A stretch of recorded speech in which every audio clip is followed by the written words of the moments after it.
Thank you, Mr. Chairman. Dr. Edwards, Ms. Walters, thank you for your courage in this issue and for exposing for the nation when things fail.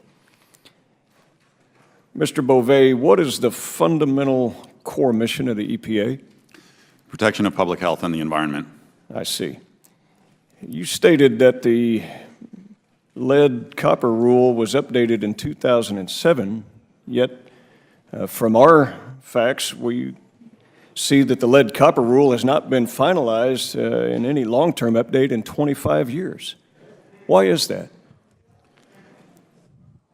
There have been efforts to update the rule periodically over time. It was updated most recently in 2007. The long-term revisions to the rule are what we're working on right now. What we're working on.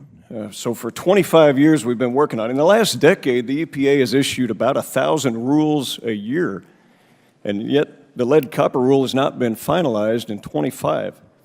When do you expect that that will be done? As I said before, my expectation is that we'll propose the rule in 2017. Well, according to EPA's agenda that was released last fall, it stated that the agency hopes to finalize the rule in 2018. So once again, we see a moving target. We've got it, we'll take it back, we'll get back to you, we're working on it. That's not the core mission of protecting the health of people where they live, where they work, and where they recreate.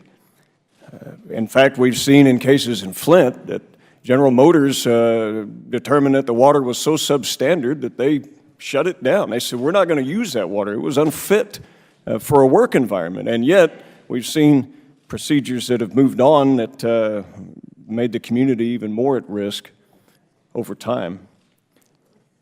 Dr. Edwards, do you believe that the EPA is violating the law and its statutory requirements? Yes, I do. I don't think they're following or enforcing the law. What do you believe has created this shift away from the EPA's core mission? Well, they have a very cozy relationship with water utilities. It's a good example of regulatory capture, I think. They're not listening to voices of people who have been harmed by this regulation in Washington, D.C., Durham, and Flint. And that's what happens when you listen to one group and ignore the people who are betrayed by this rule. 25 years lead-copper rule has been a problem. Communities don't really have certainty. They don't have finalization. So now a patchwork of requirements exists nationwide. How do we fix it? Well, for starters, you could enforce the existing law. The existing law would have stopped Flint. It would have stopped Washington, D.C. If it wasn't for all these extra instructions that are being added to the rule, allowing people to throw out samples for 8 different reasons, none of these things would have happened. So all I want is for them to enforce the existing law. That's all I've been requesting, and my colleagues that have been working on this for the last 10 years in Washington, D.C. Mr. Beauvais,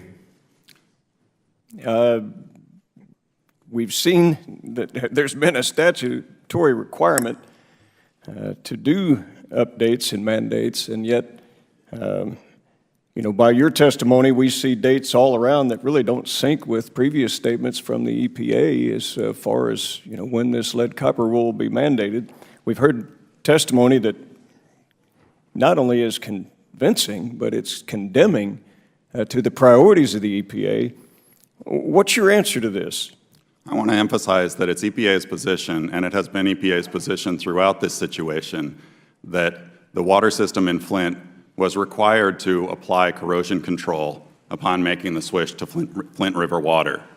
That is a conclusion and a view that MDEQ resisted throughout this process, and if that rule had been observed here and corrosion control had been applied, this situation would not have occurred. And yet we have a trail of emails, Mr. Beauvais, where your own agency and Region 5 tried to belittle, obstruct, and pretty much eliminate the voices from the community, and yet now you're going to shift that to the Michigan DEQ? Is that what I'm hearing you say?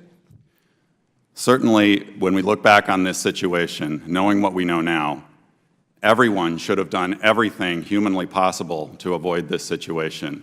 At EPA, we need to go back and look and understand what happened and make sure that it never happens again. But I do think it's important to remember how we got in this situation. 1991, 2004, 2007. What's it going to be again? How many more Miss Walters are we going to have to hear? Which city is next? Get the rule finalized. You owe it to the American people. We have certain expectations. And while we all have different opinions about the thousands of rules that get passed here in the last decade, I think this one with lead, copper, and drinking water is pretty important. And with that, Mr. Chairman, I'll yield back my time. Thank the gentleman.